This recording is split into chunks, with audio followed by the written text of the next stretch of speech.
Okay, so I'm super excited about this segment. We are joined, of course, by Stuart and Nicole, and this is going to be another very important topic when it comes to having the best orthodontic team, and that's the team culture. And so I think it's clear from following these two that they've really got this figured out. They excel at this. They also happen to excel at the morning huddle, and so we'll have a little bit about this as well. But let's start with the morning huddle. That's where the day starts, so why not start there?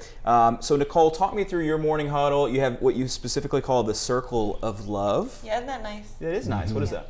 So first of all, I think the morning huddle is important for culture because it's a time that you know you're going to have specifically to go over and cover whatever you want. It's uninterrupted. You know you have it. So the circle of love is after you get through, talking about the patients, talking about potential congestions in the schedule, things like that, then from time to time we'll do what's called the circle of love, where an individual is called out, they don't know, Stuart, go and, step in the circle of love. And everyone goes around and shares what we appreciate about you. You're so nice, you're so calm, like I'm so lucky to work with you, and you always help me, like when we have a patient that's going over into lunch, and I just really appreciate that about you. And everyone goes around and shares, and it doesn't matter if your team is made up of 3 people or 30 people, that is going to make you feel so good. Like it's all positive. And the cool thing is that person feels good not just that morning, the entire day, the entire week. Like it boosts their confidence and who doesn't want to be complimented, So that's something that we love to do. Yeah, that's great. Awesome. The circle of love. Yeah. So now you do that every morning? Some mornings. I'm not a super structured person, so I like to mix it up. Other mornings I might talk about like the focus of the day or something. Okay. I might bring in that piece where it's core value and culture focus. Like the focus of the day is based on culture and core values. So I might say, you guys, let's go the extra mile today on being the best part of their day. And what are some things we can do? Let's talk about, let's make sure we find out something personal about that patient or whatever it might be. So you can bring in those core values just to perpetuate your culture and what you're trying, the experience you're trying to deliver to your patients. Yeah, I like it. Good stuff. Stuart, what about you, your huddle? What are some important things you do each day? One of the most important things for us is that we do framing. And what framing is, it's like a picture on the wall. Everybody loves to look at a great picture of the family and it says something. So we will frame each other in the cool things or the amazing things we saw in each other from the day before. And we're framing around our core values. So our core values are passion, amaze, teamwork, and rock stars. So if one of our team members sees that in somebody else, they'll frame that person the next day. And so every morning they're coming to work thinking about, okay, who am I going to frame today? Really fun. I like that. Okay, so I want to show a short video from your huddle that you sent to me because I think it's amazing. And I'll be honest, and before we show it, I think a lot of people will be uncomfortable with it.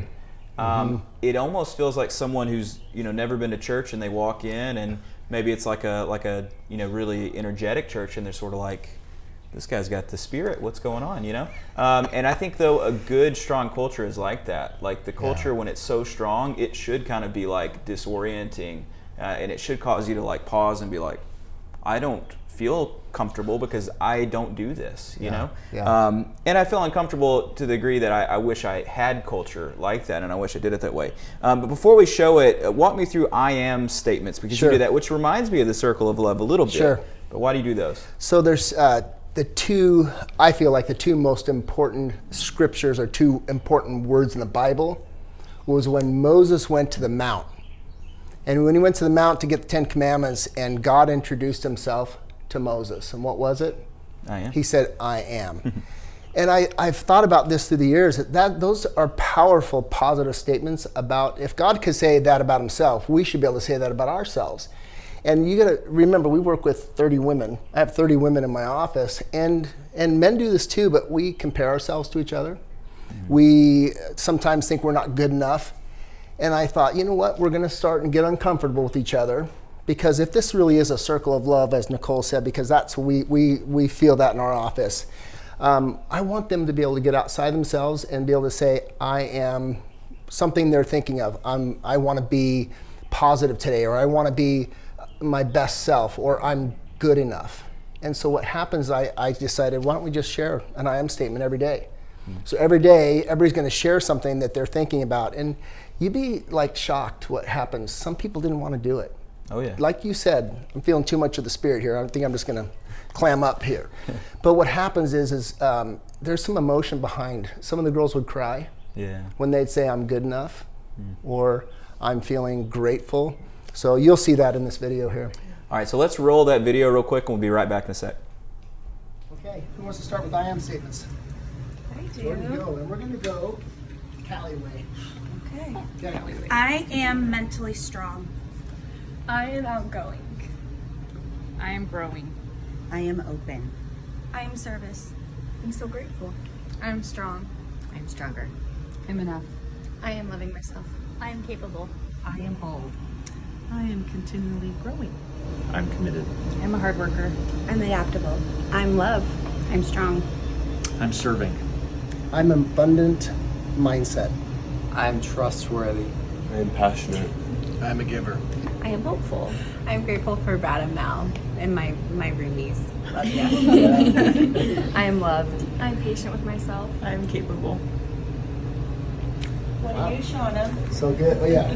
I am courageous. Very cool. Hey, since we're filming, we're going to do our have Fred lead us.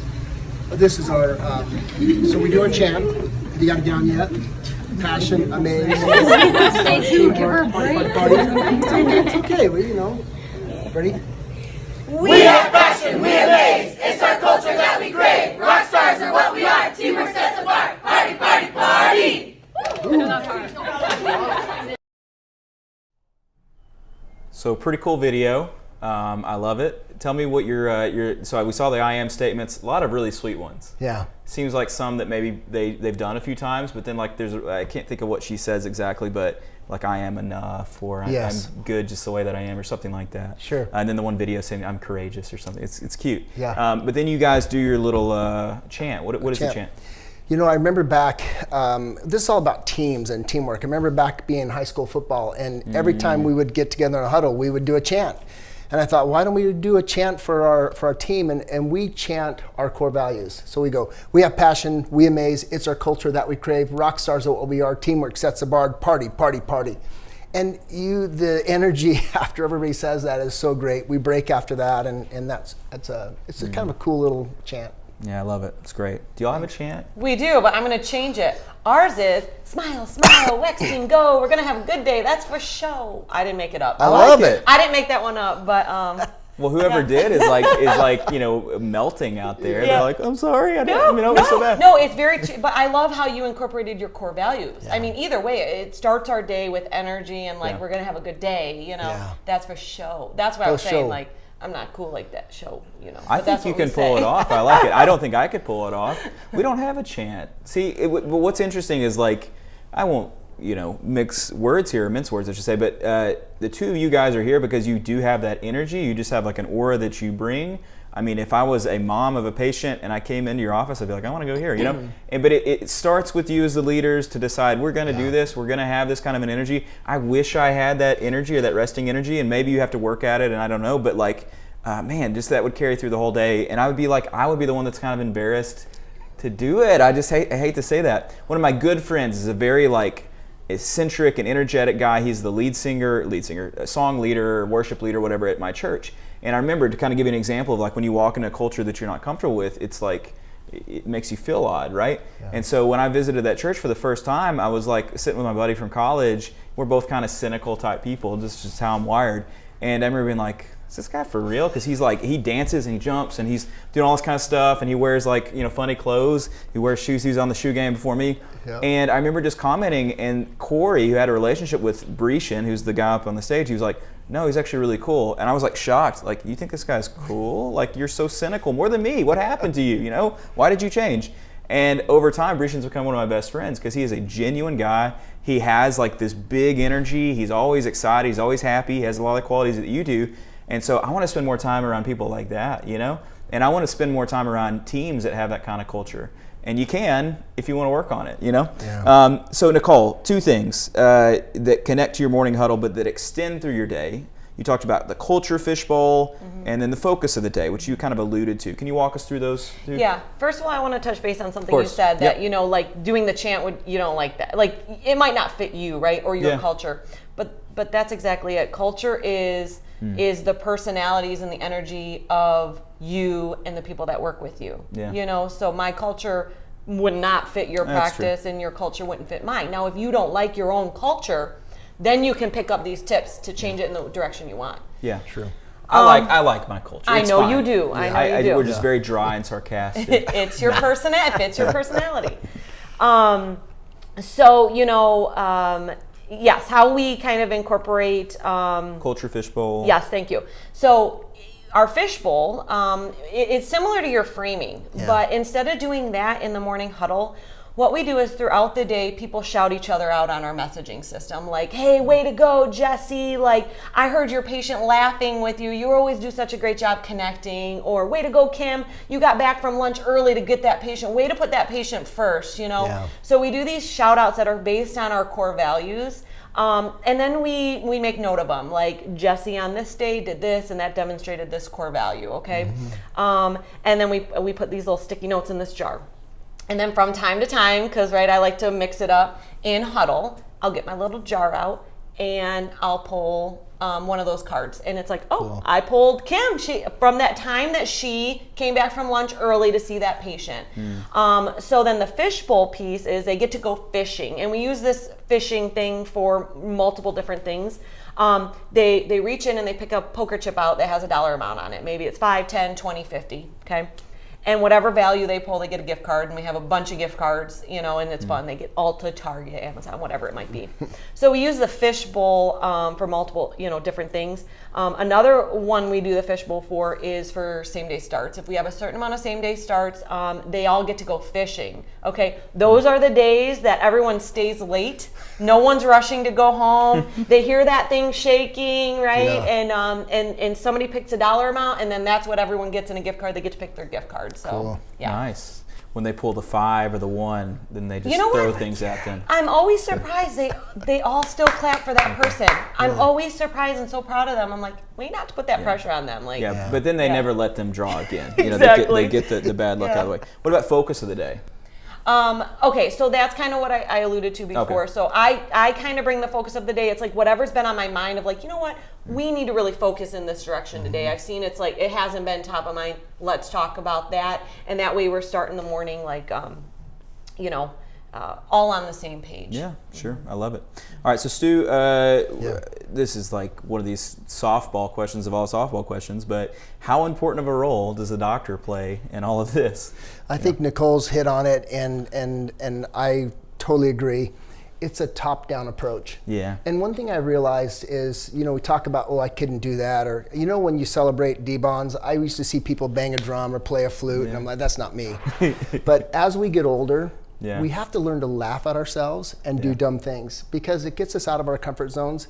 And it taught me that I can be that leader and get outside of myself. But it really is whatever, if you're going to have culture, you have to be the one to hold the culture. Nobody else is going to hold the culture. You have to do it, and you have to do it every single day. And so when it comes that way, then you're going to have this team that's going to expect that culture, and they're going to follow right in line, but it has to be you. Yeah, for sure. And I think that's what, you know, like your culture, it needs to be representative of you. I think there are probably doctors out there that are trying to do this and it doesn't fit them and it feels inauthentic. So I do think you have to find a way to make it emanate from who you truly are. I think that's what I tell people about social media. Like, if you want your social media persona to be someone that you're not, people are going to sniff it out. Totally. And I think our BS, you know, meters or whatever you want to say, they're better now maybe than they used to be, because we see so much human interaction, so people can sniff out a fake.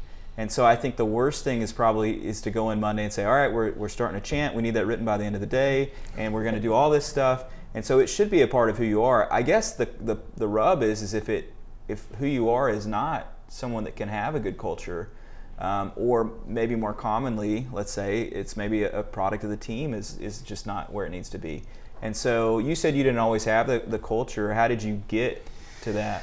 So I took a course on Hire to Fit, And it was a course that helped me create what my core values were for myself and my practice, and understand who I am on the inside. And then I hired people to fit that culture. So if you're just going to start off and try to put culture, and one thing they said to me is, be prepared to lose all your team. Wow. Because once you establish what the core values are in the culture, people may not follow that. And then they leave, and then you bring on people that fit your core values and culture. I think that's the first step. You have to define your core values, which all that means is what's important to you and what kind of people do you want on your team, and how do you want to see them acting, right? Yeah. And so once you define that, then it's easier if you're like, I have to work on my culture. How do I do that? I mean, that's one of my goals. Like, other than growth and things like that, I even have culture on my board, and I say, okay, how do we do that? For us, and I talk to my leaders about this, I want our culture to be systemized, because if I'm not in the office, like you said, it comes from you, right? But if you're not in the office, you want to know, just like, the team knows exactly what to do when a new patient calls. I want them to know what to do for culture. So it's, quarterly team bondings. That's how you systemize, culture. Quarterly team bonding, celebrating birthdays on the team. How do you do anniversaries, right? And write it down. That's your policies, and then it's systemized. Yeah. It's good.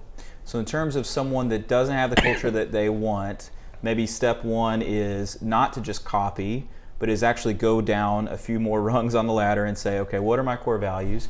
Maybe go to a course, maybe read some books, I don't know. But get that right first. Get the foundation level, get it strong. And I think also with the team is come up with these core values. What do we want to be about as a team? And communicate just honestly and authentically.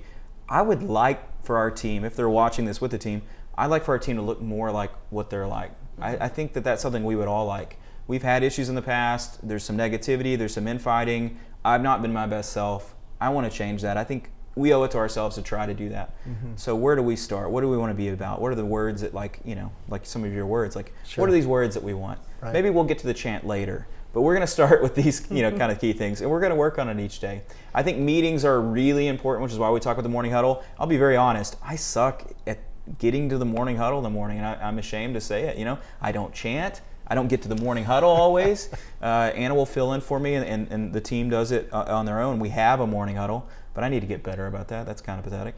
But having regular meetings to discuss these things and to keep culture is a huge part of it. The time that you spend trying to figure out how to get fewer broken brackets is important, but far more important that the culture and the team is healthy. I would assume that you agree with that. So let's say Monday morning, maybe 2 or 3 pro tips. What are some things that teams can do starting Monday, aside from having a big meeting to talk about core values? What are some things that you think would be helpful to culture? Do you have anything? One thing that we do on Mondays, because over the weekend you might forget what happened during the week, is we do a little team training. So somebody from our team will train on, maybe it's TMJ, or it's how do we prevent broken brackets, or how do we speak to parents that are angry. So we'll do some team training first thing Monday morning. Okay, that's great. You got anything? I like that. We don't do that, but I like that. No, wait, what was the question? Yeah, so let's say someone's watching and we've talked about some things they can do to improve. What are maybe 1 or 2 other things that on Monday, when they get there and they talk about this, for culture? I think positivity is always a good thing. Yeah. That is, that's going to help your culture no matter what your culture is right now. And compliments make people feel good. So, point out the positivity in people, because then they're probably more likely to think positively about themselves or other people. Okay. So that would be an easy thing to start with. Okay, so show up Monday and be nice. Be nice. And say nice things about other people. I think that is a good place to start. Bible studies, whenever we do a Bible study, we always start with highs and lows. That's another really disarming way to kind of get to the core of someone. What was one good thing that happened this weekend? What's one bad thing? It allows people to kind of be vulnerable. Those things are helpful. Silly things, but great. I mean, they really get to some of the best and deepest things we've ever done in a Bible study, just talking highs and lows, and people look forward to it, and then they start to expect it and really enjoy it. So thank you guys. There's one other thing. Oh, go ahead, please. I would say one other thing is really simple that we all can do that makes a huge difference is just do a gratitude. One thing you're grateful for. And we used to do Thankful Thursdays, but you can do it on Monday and just say, hey, we're going to do something different. Everybody's going to share one thing they're grateful for. The minute you have gratitude going around the circle, it's great. It's cool. Positivity, gratitude, something else? Yep. Yeah, I was just going to say, there's one thing about having structure, like every morning huddle, this is what we do. Yeah. to me, just personally, that gets a little boring. And so I like sometimes you do, show your gratitude. Sometimes you do compliment, circle of love. Sometimes you do framing. Sometimes you do I am. Like, change it up, because that's going to keep people excited and listening, and it's going to be meaningful that way. It's great. I love it. It's great. Thank you, guys. Thank you. Can you just do every segment with us? This is great. I love it, honestly. Nicole already asked to come over. We'll do once a year. We'll do a retreat. Yeah. We won't even necessarily film it. We'll just get together and have time. So, Exactly. so I know that you enjoyed this. I got a lot of work to do on it. I'm sure you got a lot of work to do on it. You're also probably wondering, hey, what happened to Shane and Chris? They were out there fishing. I wonder if they caught fish. Well, we're about to see. So the exciting conclusion to our Country Boy Can Survive fishing competition. We're going to go to Alex right now. Hey, Alex, did Chris and Shane, did they manage to catch anything? Oh, Chris has got one. Oh, yeah, here we go. We got the first catch. Shane, what do you got? Yeah. You got I don't know, but it's big. That's all I know. And it's... Well, where's the scales? Let's see. It's got to be a record. Oh, Shane's got to be a record. Oh! Look at the fight that thing had. Come here. Pull yours in closer to you. Oh, wow, look at that. Perspective. Now pull yours in closer to you. Look. See how much bigger mine is than his? Yeah. See? Mine's much bigger than his. Like, if you go, you got to hold it away from you. And there it is. There's proportion. This is what we're having for lunch today, y'all. So a country boy can indeed survive. That's all from the fishing pond. We'll see you back in the house. We're not going hungry anytime soon, huh? I said mine's bigger than yours. Good job, guys. Nice work. Way to catch the fish.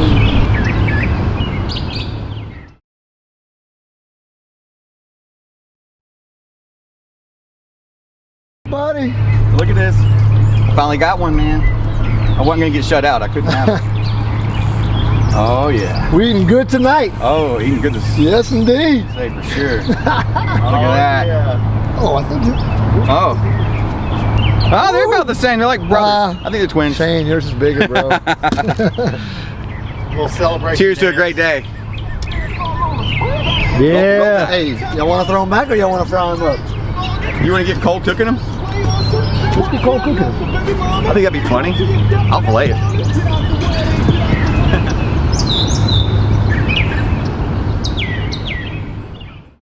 Okay, we're good. Sorry. Hey, the technical issue there. Jerry, how are you doing, man? Hey, great. How are you, Kyle? Can people see me? I hope so. Someone just shout and say, yeah, they can see you. Get on with the segment. Okay, so I'm excited to be joined here by Jerry Hall. He's coming to us live from the 3M TV studio. I'm back in the study, trophy room, gentleman's room, wood paneled room. And Jerry, let's just jump in real quick with telling us a little bit about yourself. Yeah, thanks for having me, Kyle. I'm Jerry Hall. Sure. I grew up here in the Twin Cities. I went to school at the U of M here in Minneapolis, Minnesota. So I'm a Golden Gopher. Now, real quick, I have to say, U of M is University of Memphis here. I'm sorry, so you have to use a different name. But go ahead. So, all of the Michigan alums are going crazy too. No doubt. That too. Yeah, surely. Upon graduating, I started here at 3M full time. I've worked at 3M for 25 years in a number of businesses, including Scotch-Brite, Thinsulate, a little bit of Post-it note development. A little bit of healthcare, and then certainly now in the dental and orthodontic materials. Yeah, right on. Well, thanks for doing this. Everyone speaks very highly of you at 3M. And what we're going to talk about in this segment, if people are like, what are we talking about? We're talking about innovation at 3M. And so 3M obviously sponsored this meeting, very generous with doing that. When they were talking about kind of like what we wanted to do for the meeting, I wanted to talk with someone at 3M about how they create the products that they create, because it's obviously better for us as orthodontists having a company that's out there making these things. And certainly not everyone uses 3M who's watching this, but I would venture to guess that everyone has something by 3M in their, let's say in their orthodontic office, but certainly in their home. And some of the commercials that we've shown have gotten at that. But I wanted to talk with someone who's an expert at how you get from idea to implementation, because I think it's fascinating. And hopefully other people share that fascination. But what does innovation look like at 3M exactly? Well, first to touch on people having 3M in their lives or in their offices, hopefully you've touched a 3M product already this morning. We like to say that you're never more than 3 meters 3M, 3 meters metric system, away from a 3M product. You know, when it comes to innovation, there are really maybe 3 routes that we think about to make it concise. So one is conversations like these with your audience, or being able to listen silently in the background with your audience, talking to key opinion leaders, talking to doctors to understand where they are, where they're headed, what are their pain points in their lives and in their organizations. Another spark for innovation can be an individual researcher who's been working in an area for some time, and literally a person will wake up and come to the office today and say, Jerry, what if we tried this? And let me tell you, Kyle, normally that sounds crazy at the start because we can think of the reasons that it may not work.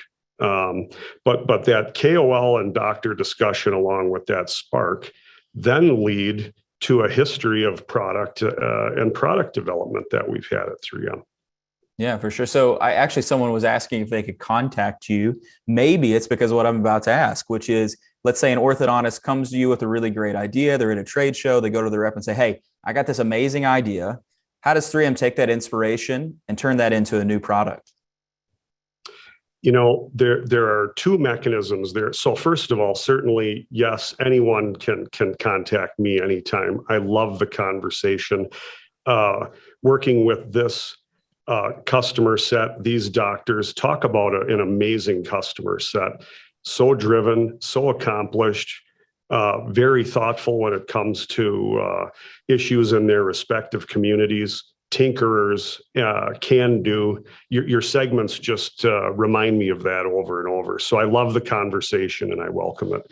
You know, when people come with ideas or bring an idea, the first question that I ask is about intellectual property or patents. And so because we're in businesses and markets where there are a lot of moving parts, we just have to be careful not to hear an idea or expand upon an idea or create a problem either for the doctor or the inventor who has the idea, or for 3M, because it's certainly possible that we're working in an area like that as well.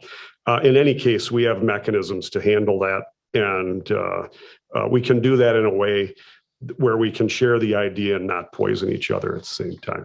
Yeah. So like, I know like the Force of Spring, I can't remember his name, but there's an orthodontist that I believe, came up with that idea and then worked with 3M to get that, into lots and lots of offices. So that's pretty cool. So if anyone has a cool idea, shoot it over to Jerry. And then, of course, inside 3M, of course, you guys research and innovate. And if you ever get a chance to go to 3M's headquarters, they have this, was it Innovations Hall? What is it called? Customer Innovation Center.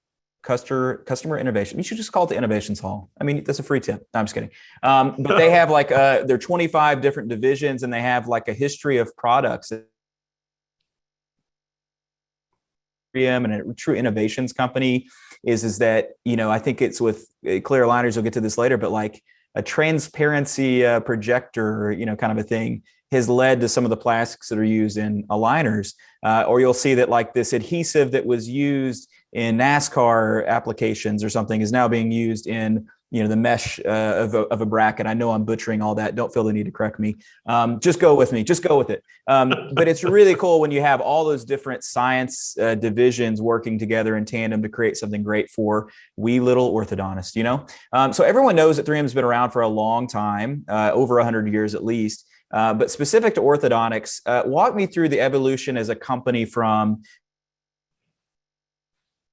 then we have like, Incog, and then we have clear aligners, and now we're all the way to these like digital systems.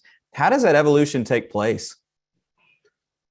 For us, it started with bands and brackets in the 50s and 60s. Then along comes adhesives and ultimately adhesive evolution on pre-coated and then on color indicators, right? And then time goes by and flash free.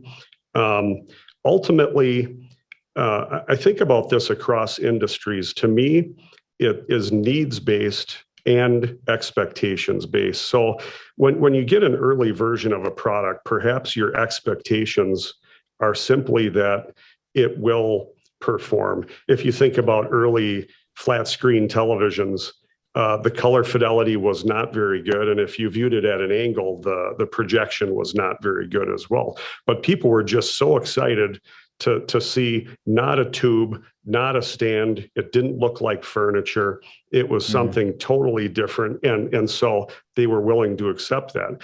As expectations come by, those things that delight you are no longer delightful. They're just par for the course. And the next generation of material has to come along. And so we think about this notion of par for the course versus delighters across our markets and industries. And I think the evolution of adhesive for our ortho adhesives is a great example of that. Going from metal to ceramic to ceramic self-ligated, then moving on to the clear liners is another example of that, Kyle. Yeah, very cool. It's impressive. So this is a big moment, I think, but I'm excited to announce that 3M is introducing a new aligner system. If you've watched that, and certainly throughout this meeting, and last night, Lisa and Shane and I talked about it a little bit, but could you tell us a little bit more? It's be opening them as you're talking, but tell us about it. Sounds good. You know, you referred earlier to that family tree and that evolution, and thank you for showing samples. I'll pull a couple off of my table on the side. It's okay. It's okay, right? I can show the samples. I never know what I can and can't show. No, go for it. We're delighted that you're showing those. Okay. You know, it's interesting that the aligners spawn from overhead projectors and overhead sheets, then going to things like the film in your phone or the films in your laptops and the like. So the family tree for aligners comes from a film history and 50 or 60 years worth of film development at 3M. And so what we have here is knowledge as it relates to performance, things that orthodontists would care about, like force persistence or consistent force application, right? That in the oral environment, the material will be stable. The material will remain comfortable for the patient, easy on, easy off. And so we're excited to bring this new material to the market, multi-layer material, proprietary material, based on a history of developing multi-layer films through our businesses and through markets. Yeah. So we'd say the names, right, of these things. We've already done it, I think. So we have force. Yeah, we have force and we have flex. And so, you know, as a user, it's not rocket science. Force is really thick and rigid. Flex, as the name suggests, is flexible. The flex, I'm assuming, is the multi-layer, and the force is what's currently being used with clarity aligners. Is that right? Exactly right. And so I'm showing those in my frame as well. And you can see with equal force application, the flex material is flexing more. You're doing that twisting motion to illustrate that as well. Yeah, we got a 9-tie wire here, people. Basically, that's what it feels like. Yeah. You know, with those two materials, it's going to give options, treatment options for the orthodontist, depending upon how they subscribe to teeth movement, depending upon which malocclusions are presenting themselves with a patient. And therefore, they can start with flex, or they could start with the force material and maybe go for some bigger movements and then come back with the flex material. Yeah, it's really cool. And I've seen how it works, like actually in, the 3M, the portal, the treatment portal, oral care portal, I should say, where you can select and you can dial in exactly when you want it, or you can let the system suggest to you when those materials should be used based on your preferences. So that's super exciting. I don't exactly know when that's launching, maybe summer, sometime, something like more about that. And in that same spirit, I want to hear a little bit about what we can expect from 3M over the next few years. What do we got coming out in orthodontics that you can tell me about? Yeah, so first of all, the launch is imminent here, so we'll be seeing that here presently this summer. And you're excited. We're so excited about it as well. I've as I said earlier, I've been in 25 years worth of product development and 25 years worth of customer testing and the like. The excitement level on this product and the feedback on this product is just phenomenal, amongst the top that I've seen. So I'm very much excited about that and excited to see how that goes. And not see how it goes, but see it succeed as we expect that it will. Let's put it that way, because we're all really excited to get here as well.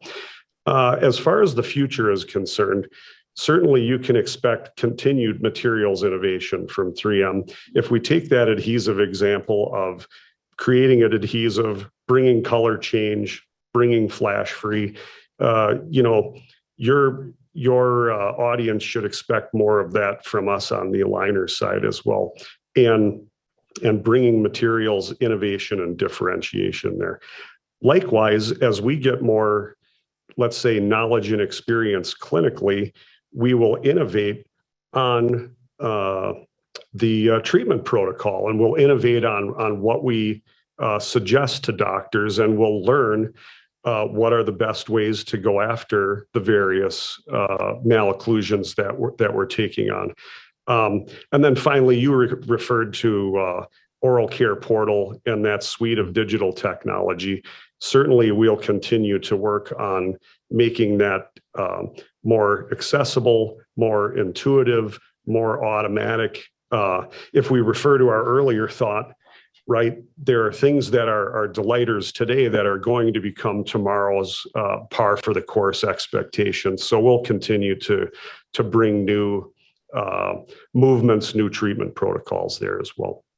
Right. Well, I would expect no less. So, and as a big 3M user, I'm really looking forward to it. One of the things that we've just now started doing is the flash free on our metal brackets, and the team absolutely loves it. So another really cool innovation. We've been doing the flash free on Clarity Advanced for a while now, but to be able to do it on metal and to have that kind of a system, I love it, because I know that each bracket that touches the tooth, it's going to save minutes and minutes of time, which is going to reduce the amount of contamination. And so if no one's tried that, yes, they're slippery. It is a little bit of an adjustment. I've done APC 1 and 2 in my career, and I really like APC 1, the clear glue, but I prefer the flash free. And it's a really cool thing that we have that makes the experience better for the patient, and it makes my system tighter and more efficient. And so thanks for those sorts of innovations that really, make our job as orthodontists better.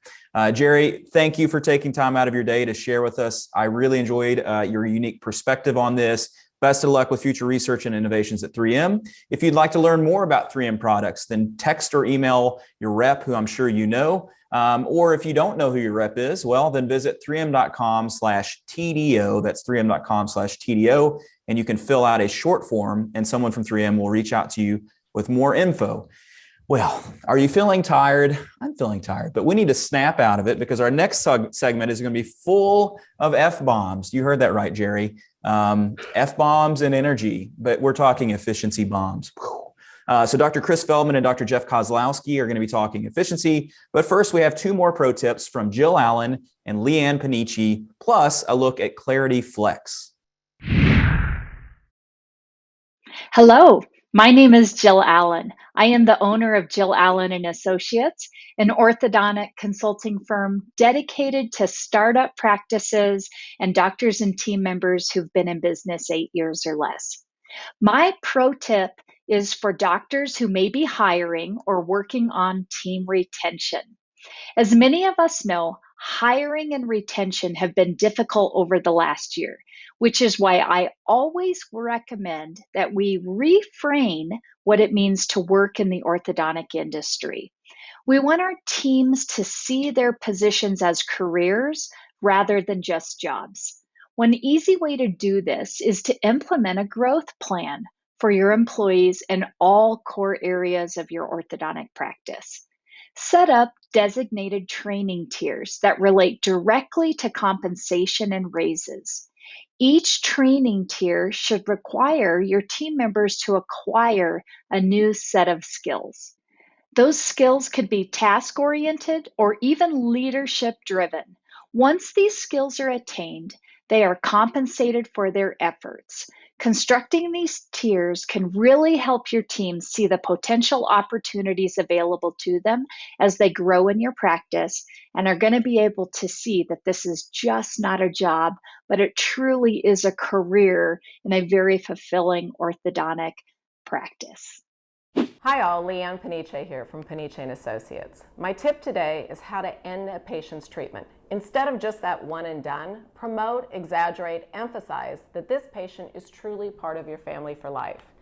Over 50% of our patients will lose or stop wearing their retainers. Teeth will shift and those beautiful smiles will relapse. Educate and promote lifetime retention, and when necessary, that you do offer that touch-up smile. Truly keep your patients for life.